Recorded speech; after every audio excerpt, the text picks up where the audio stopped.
Going to give you some notes here, my physics students, on how to find the center of mass of an object. That seems like a weird thing to do all of a sudden after everything else that we've done.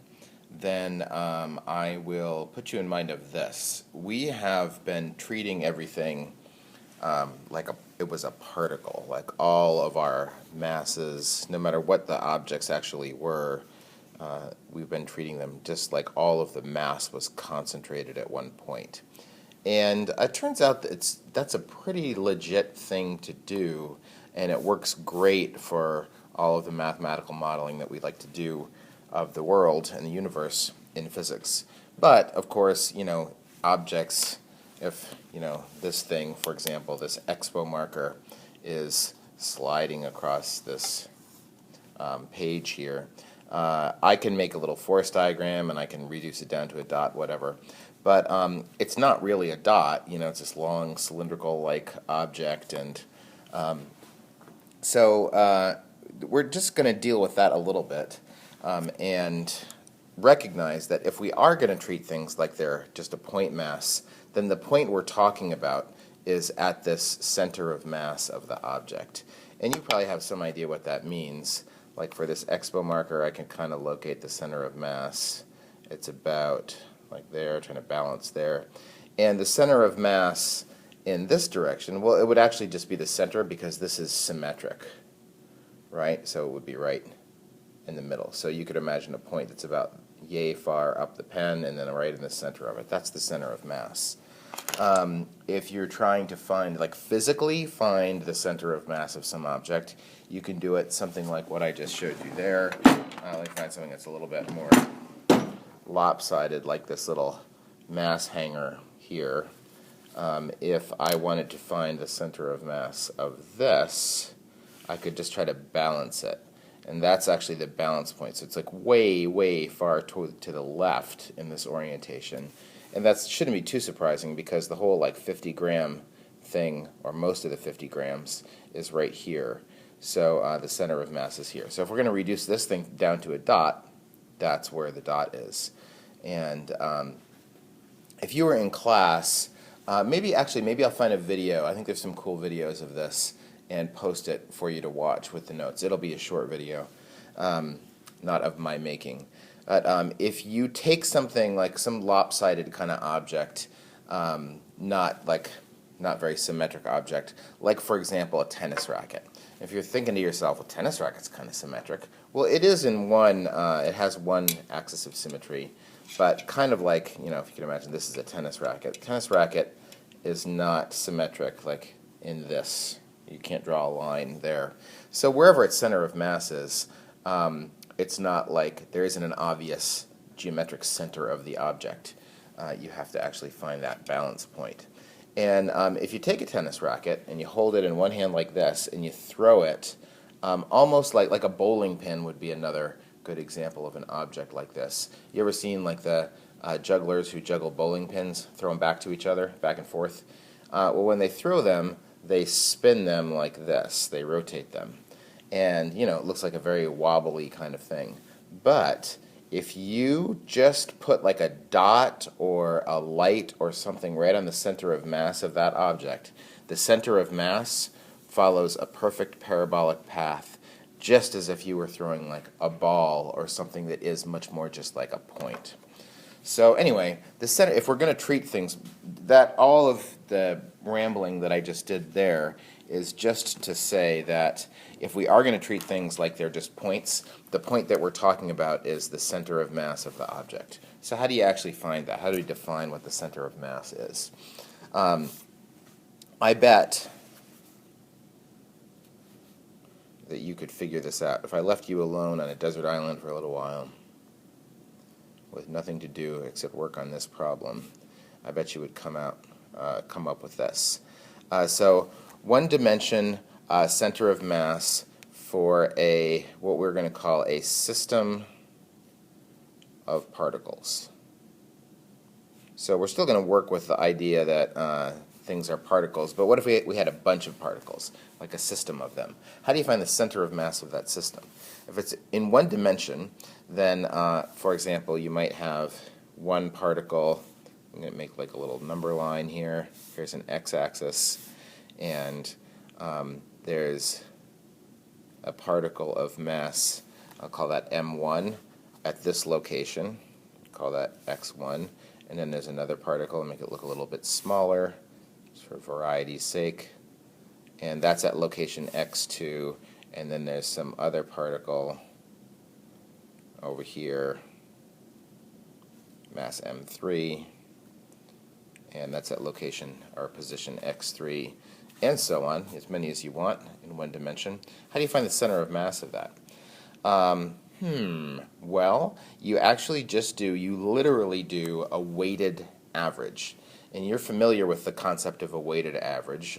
For example, if you had a class like, I don't know, calculus or something, where your tests counted for 50% of your grade, and your quizzes counted for 30% of your grade, and your homework counted for 20% of your grade, then if you know the average for each of those categories to figure out your grade, you have to do a weighted average. So that's what we do here. This here is going to have a greater influence. It's kind of like your tests, I guess, right? That's going to pull the center of mass more this way than this one pulls it this way, for example. So how do we do that?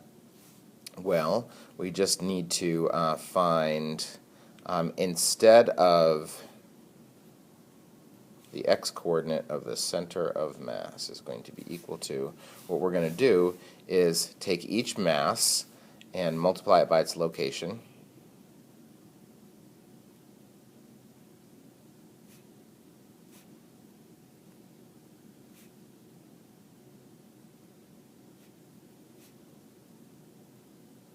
I'm not going to say x3 because I don't know how many there are. We'll say the xn, mn. So you do that, and then you divide by, we're looking for a location. So all these, if you think about it in terms of units, all these things are positions times masses. So we're going to divide then by the total mass. That's a sigma there, sum of all the mass. That's it. That's how you do it. I think on the College Board equation sheet they might sort of condense that, like, how do they do it? I should just pull up that equation sheet. I think they do it.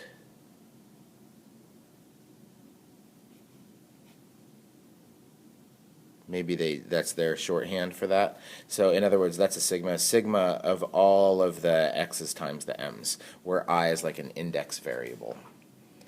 And then that's over the sum of all mass. So that's it.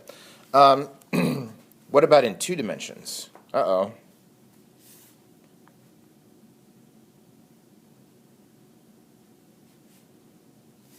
Well, we already know how to find it in 1 dimension, so in 2 dimensions you just do the same thing. Guess what the y-coordinate of the center of mass is? You just do the same thing. So take the y-coordinates. Y, I, oops, a 1. I should have just gone straight to the shorthand version. You get the idea. You can do that, I guess, if you want. Over the total mass. And then if you were going to do this in 3 dimensions, of course, like the real physical world is 3-dimensional, so you could just add a z-coordinate. We're not going to do that, but it would look identical to this. Okay, so maybe we just want to do one quick example so you can see what to do here. The problems I assigned you 1, 2, 4, and 5. Why did I skip number 3? Let me look at that and see if that's a good example to do. I can just make one up too, but let's see if that's a good one. Number 3.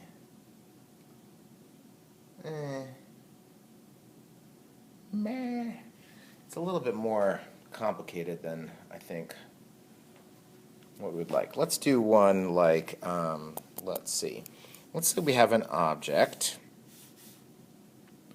that this is going to be kind of similar to number 4. Let's say you have like a square frame.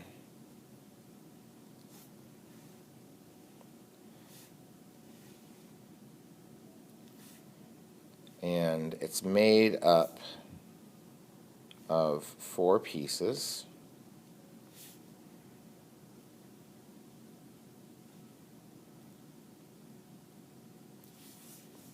Like this. And I'm making them look like different thicknesses there because they have different masses. This top piece has a mass of, let's say, 3 kilograms. These side pieces have masses of 1 kilogram.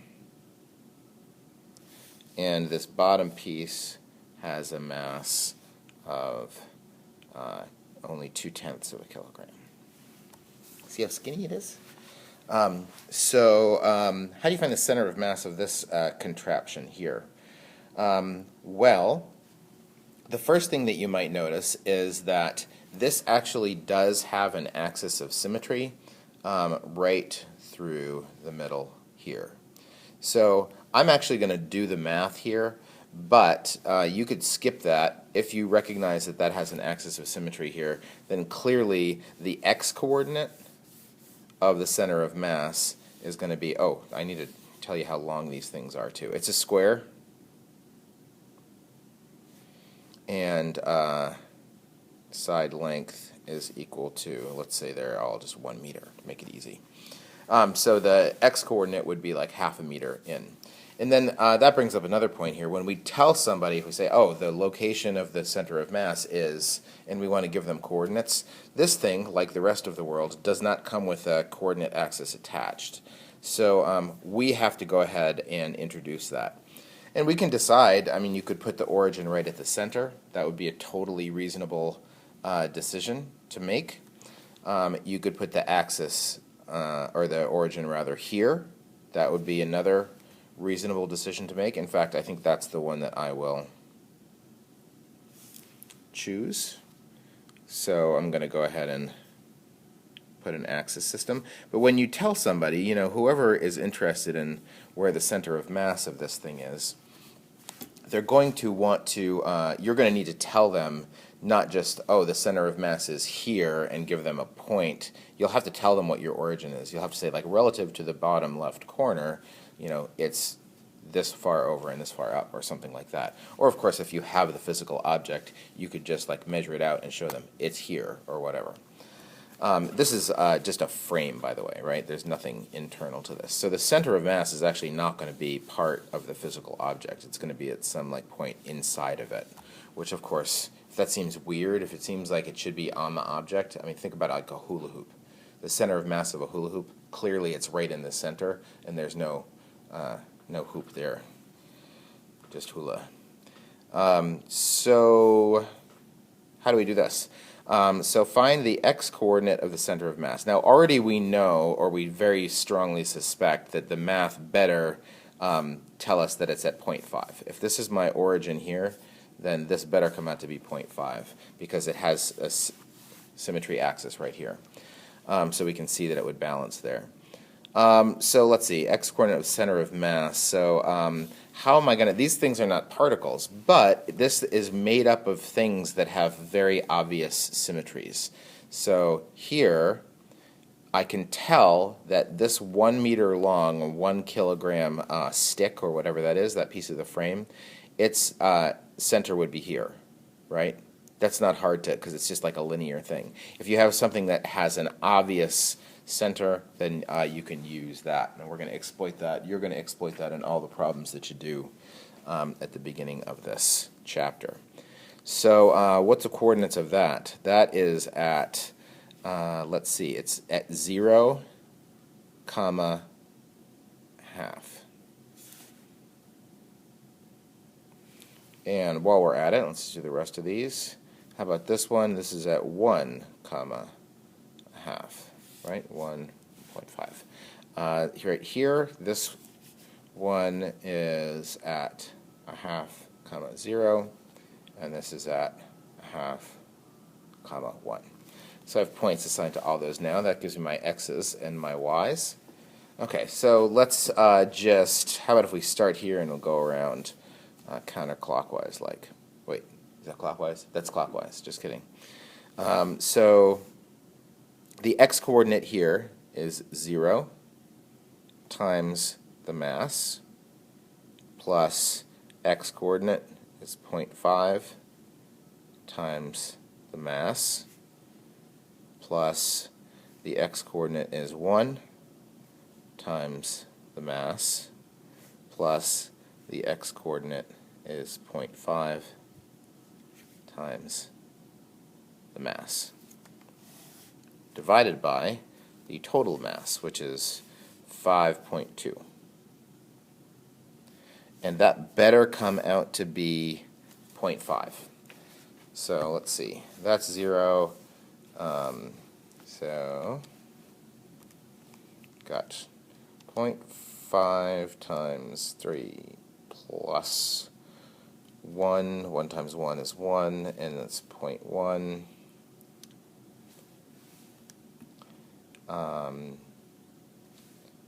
Divided by 5.2, and sure enough. And we knew that. It was going to be right along there, right? So the center of mass, the x-coordinate is 1/2. How about the y-coordinate of the center of mass? Let's see, the y-coordinate, I need, I'll do them in the same order. So y-coordinate is 0.5 times 1 plus 1 times 3, right? Y-coordinate times mass. Y-coordinate times mass, and y-coordinate times mass. Now this one, I don't think it's obvious, not obvious to me anyway, where this y-coordinate is going to be, but it should be, I think it should be obvious to us that it's got to be greater than 0.5, right? Because this is 3 kilograms up here, that's going to make it lopsided in that direction. So it should be somewhere up here, I don't know, 0.8 or something like that. So let's do the math, see what happens. You could also, if you really want to use your calculator to its fullest potential, you can really set it up so it looks exactly like this. 0.5 times 1 plus 3 plus 0.5 plus, that's 0 over 5.2. So yeah, it's about 0.77. Up there, that's about where we thought it might be. So that's how you do that. Not hard. You have 4 problems in the book to try that are all that kind of thing, and I'll make a little video for you with the solutions for them. But I don't think you're going to find this too hard. There are 2 evens in there, so you can check the answers with the video. All right.